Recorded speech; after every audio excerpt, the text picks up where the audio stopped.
Lied Can Fly, podcast for contemporary art song.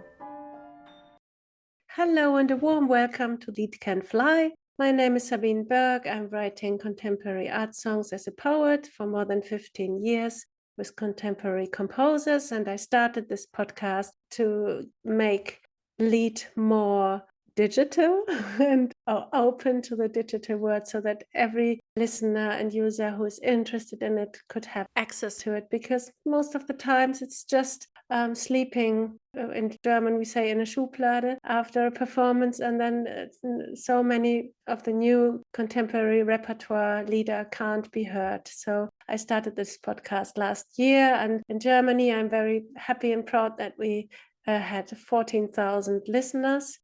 And so now we do a relaunch of the English podcast, one of the only worldwide podcasts for Lied. And still it is an adventure, and I'm very, very happy because we are exploring the possibilities of contemporary Lied here. And today we've got a wonderful duo as a guest, the Duo Körber-Wong with Sophia Körber and Yunzi Wong. Hello. Hi. Hello. So happy to be here. Happy to have Sabina. you. Hi. I'm so happy and proud. You both started a wonderful Lied project. I always say Lied, but we could also say art song, but Lied as a category. I like to use that term. And you met each other in Hanover at the University of Music, where you studied together and you performed a lot together. Sophia Körber is a soprano, and she has done more than 40 world premieres of contemporary compositions. She sang last year at the Deutsche Oper Berlin and at the Alte Oper Frankfurt, and worked with many conductors, so many names and places you've been, Sophia. Congratulations. Thank you so much. I'm very happy. And then Yunzi Wong is a wonderful pianist, and she's also studied in Hanover. She's from Singapore, and that is very important for the record we're talking about today as well. And she accompanied many Lied singers, and then you were present in so many festivals like the Schleswig-Holstein Music Festival, with the North German Radio. You played with master classes with Christoph Eschenbach and Matthias Görne and Axel Bauni. So you both together, you're like a superpower team, and you organized and really financed a whole record in 2021 with world premieres and first performances of contemporary Lied. Yeah. Yes, it was a huge journey We and did that. adventure. This is so amazing what you've done, and I saw your little video for the crowdfunding, and where you also talk about funny road trips to crazy pizza places, and I really loved this combination. Every time we spend together is a crazy adventure.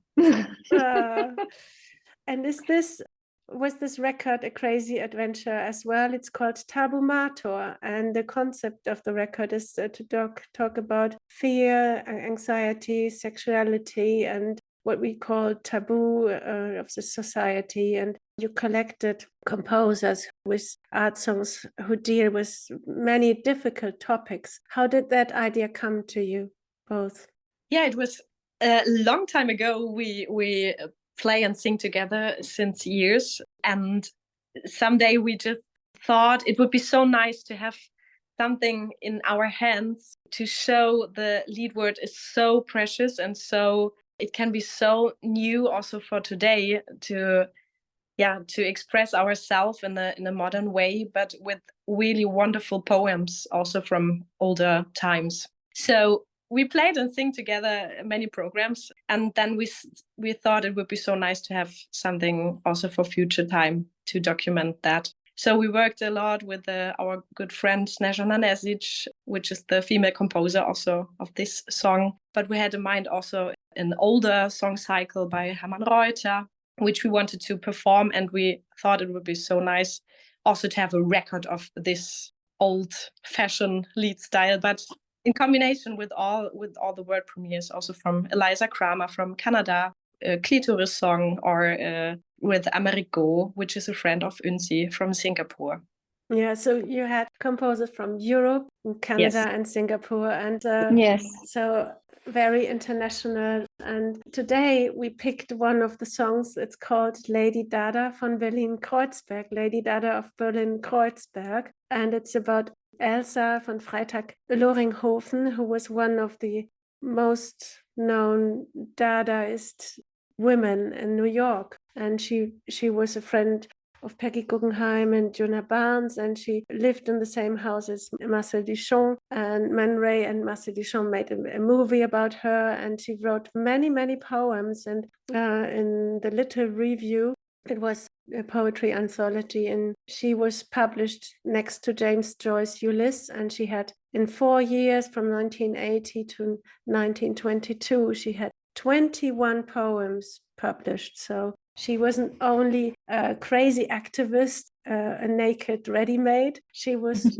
really a very strong poet. And when I heard this song, this art song composed by Snezana Nesic, when I heard it for the first time, I wanted to stop my car immediately, because I felt this immense energy of the language. So I had to pick that song for our listeners today, and I'm very, very happy also that I got to know this wonderful composer. Snezana Nesic was born in Serbia, and she studied in Kiev at the Tchaikovsky University, composition, accordion, and conducting. Then she moved to Hanover to the University of Music, and she also studied at the Université de Montréal. So she also moved a lot around the continents, and actually she is teaching a lot of composition at the University of Leipzig, in Frankfurt, in Skopje, and in Montreal. And she was played by many, many orchestras and ensembles in Germany, and also the Orchestra Symphonique in Montreal, and won prizes and was in Rome. But the first thing that jumped into my eye when I opened her website was a citation from Bertolt Brecht, that art is something collective and nothing individual. So when I met her on her homepage, I thought, wow, and I think it tells a lot about the way she's composing, because you told me as well that she was composing it especially for you, with you in mind. Yeah, as we both know Snezana since a really long time. We both worked with her separately on previous projects, and through these projects, I think we both got to know her really well personally, so became good friends. So these 3 pieces, which are collectively known as Meltdown 2, they are really tailor-made for both of our personalities and our strengths. And I think she really did a great job writing them for who we are as musicians and people, and allowing us also to break with so many boundaries during our performance. Yeah, and then this Elsa von Freytag-Loringhoven, this poem was called "A Dozen Cocktails, Please." And so it's a very open talk about her sexual preferences. And there's also a vibrator in it. So in the recording, you also used a vibrator to perform for this song. Yes. Yes. As well as on stage. People see And it. it's a humorous approach also to really deep and dark topics, I would say. So Snezana recommended an instrument that we can have a vibration on the lower chords of the pianoforte, and we discovered while rehearsing, and we experimented also during the rehearsal process, that the sound of the vibrator was much more individual and louder, and also has such a nice vibration on the chords. Yeah. It's a nice sound. Change this. Yes, it's a wonderful sound. We can adjust. It has different modes, so we experimented with all the different modes, and then we found, I think, 2 or 3 which we switch around during the performance.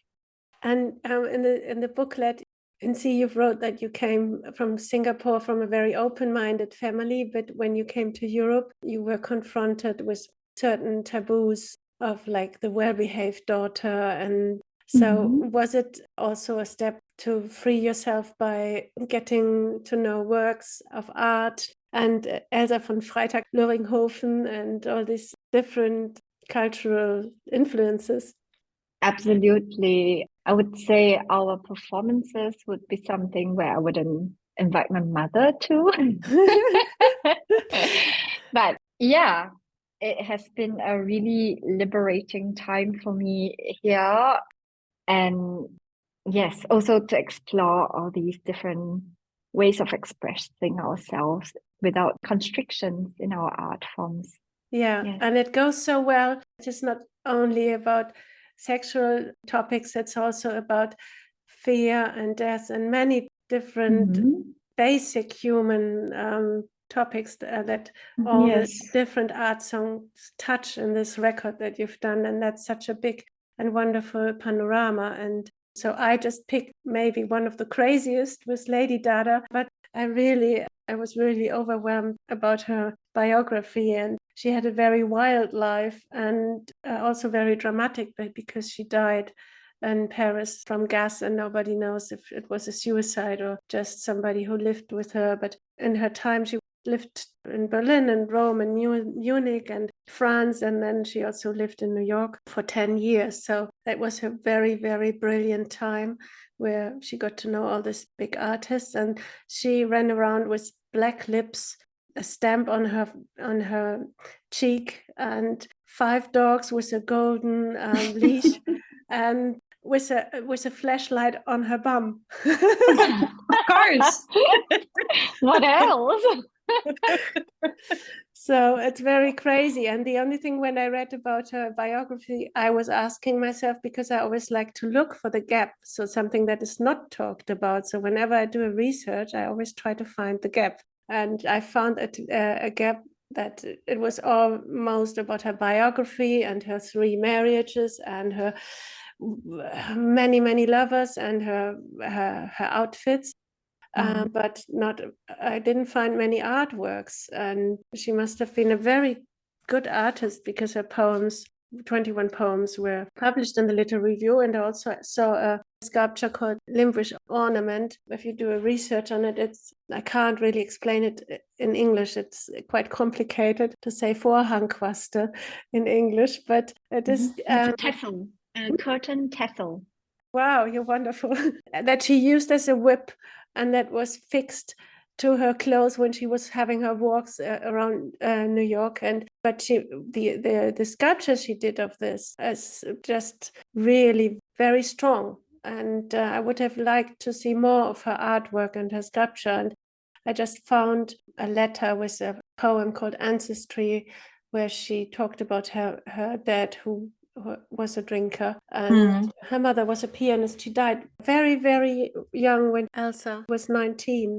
And she wanted to commit suicide as well before she died. So it's very dramatic what she went through. And also in this poem, you get to know that there was some sexual abuse. And so Elsa von Freytag-Loringhoven, I think she just freed herself and became completely an artwork on her own. And so she's one of a very brilliant and shining figures of the New York Dada. And with this composition, I think together with Snezana, you just give her a new life with all and your power. And you've got it's so powerful. Also, Sophia, you're not singing, you're just shouting. How was that? Shouting, screaming. It's more like a manifest, or like an inner voice that is coming out to scream with all the power and all the facets we have in our life and in our soul life also, that are coming out. And yeah, it's a great screaming, and also playing with the INSI together. It's a really different way. It's more than singing, I would say. It's an art song which is more than singing and playing. It's a performance. Yeah, it's a performance, and it's so alive and very, very strong. And Snezana also, in her former work, she wrote a scene about Niki de Saint-Phal, and also a cycle called Meltdown 1 with the male Dadaist poetry. And I have to tell to the listener that she worked on the poem of Elsa. So should I podcast it? It's from the composer. So I didn't have that in it. But the line was Should I broadcast, and then you made podcast it. And when I heard this, should I podcast it? I thought, oh my God, we have to bring this song. Yes, it's a song for you. Yes. Should we listen to it now? Yeah, let's do it. No lollipop for me, no, without twist. I don't need it anymore, all sizes. And then the Peffel, and I demand my unstinted share in Roof Eden. But what am I? That's a leading question. Eva? An adult citizen with right to vote? Or just Eva? And what am I serving for, if you please? An apple a day? A milk bottle for our baby? Eva's erotic pricks are overflowing the internet. And so on. An apple a day? Vitamins and minerals! Ooh! Oh, thunder! Progress is ravishing, but it does me. Kick it, prat it, push it, podcast it. Should I podcast it or write it down?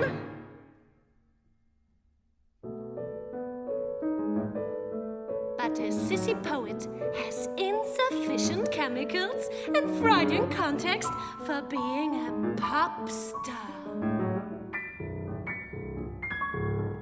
I feel insufficient. Do I need a psychiatrist? We'll hire one!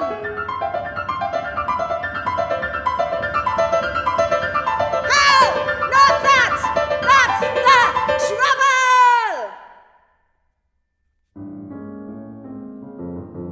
Fine. This is a vibrator.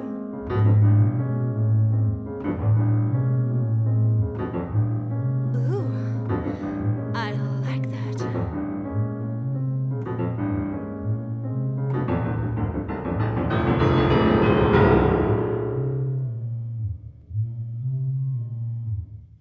What? I'm an adult citizen, but now I am entitled to be deeply shocked because of this? Coy flappatoy.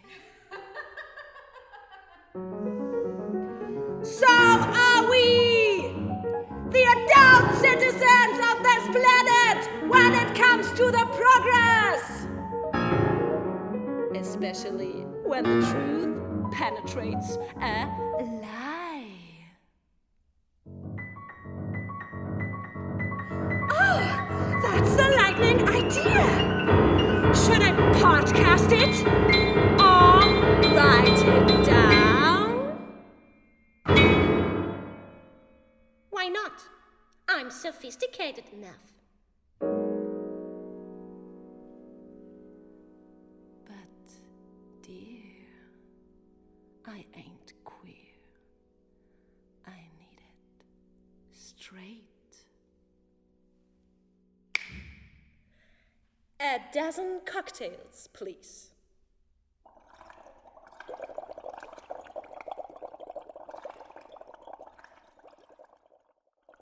This was Lady Dada of Berlin Kreuzberg by Snezana Nesic, after a poem of Elsa von Freytag-Loringhoven, performed by the Duo Körber-Wong, Sophia Körber, soprano, and Unzi Wong, piano.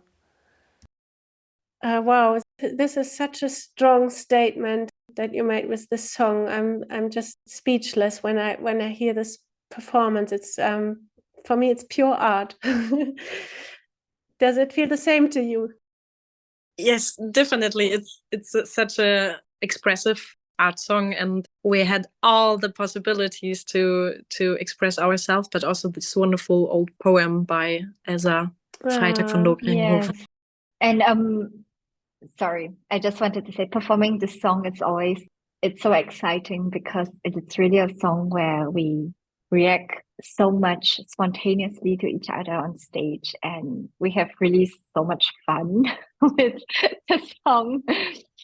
And I think the audience always loves it too. As well. Fantastic. As Tennessee Williams said, never bore your audience. It's not that you should ignore this when you do art. And but I also love that you with the art songs of Hermann Reuter, there are very more impressionist colors that I feel.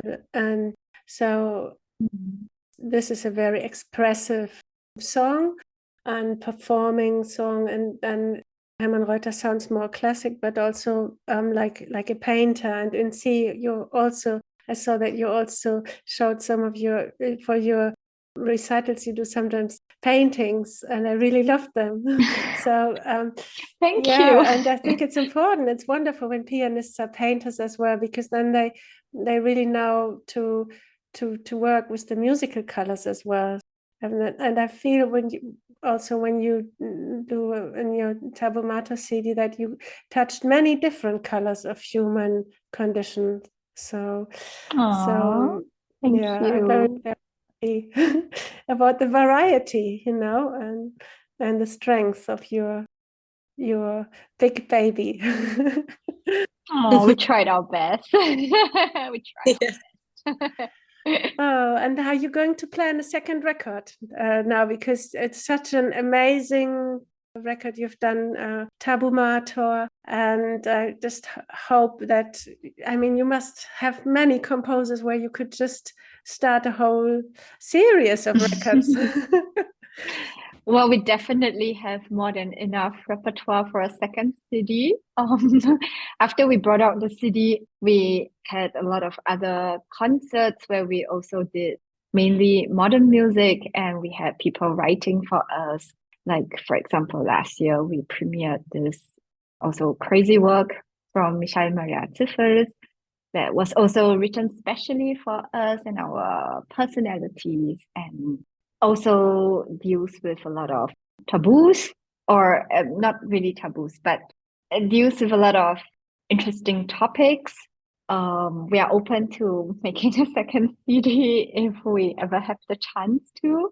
And as you know, it takes so much work to produce one CD. Yeah, I just cross my fingers for you, because you're such a superpower team, and I just hope for us and for our listeners that we can listen to more of your songs. And if there's no second record coming, we can always do a podcast. So yeah, sometimes my recordings are just live recordings, so we don't have the brilliant quality of a studio, but we just want them to be known, the leader. And I also think that I called the podcast Lead Can Fly. I didn't want to say Das Lied or something, because I say it's an exploration, it's a process, it's an adventure. I'm just exploring Lieder, and I'm just happy that they can be heard around the world, and that we've got 14,000 listeners. It's just such a gift. Amazing. Yeah. Congratulations on all your success. So crazy, because normally you've got 20, 30 people in the recital coming, or 60.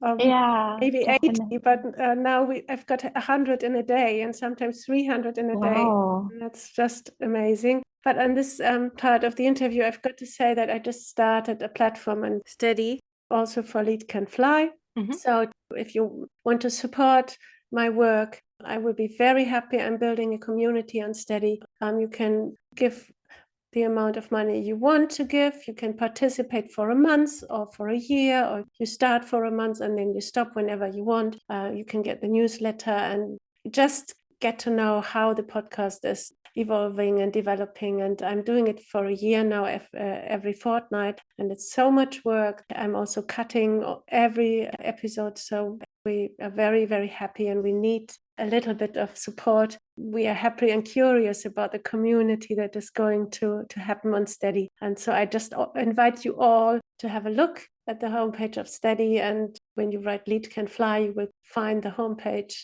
and you can see what suits you. Yeah. Thank you so much for being my guest today. I'm very proud and happy that we could present your music, Sophia Körber and Insi Wong, the Duo Körber-Wong with the CD Tabula Mater. Thank you so much. Thanks for Thank you inviting so us. much for having us, and all the best. Oh, with I'm the so podcast. happy. This was Lied Can Fly with the Duo Körber-Wong. Thank you for listening and hope you join us next time.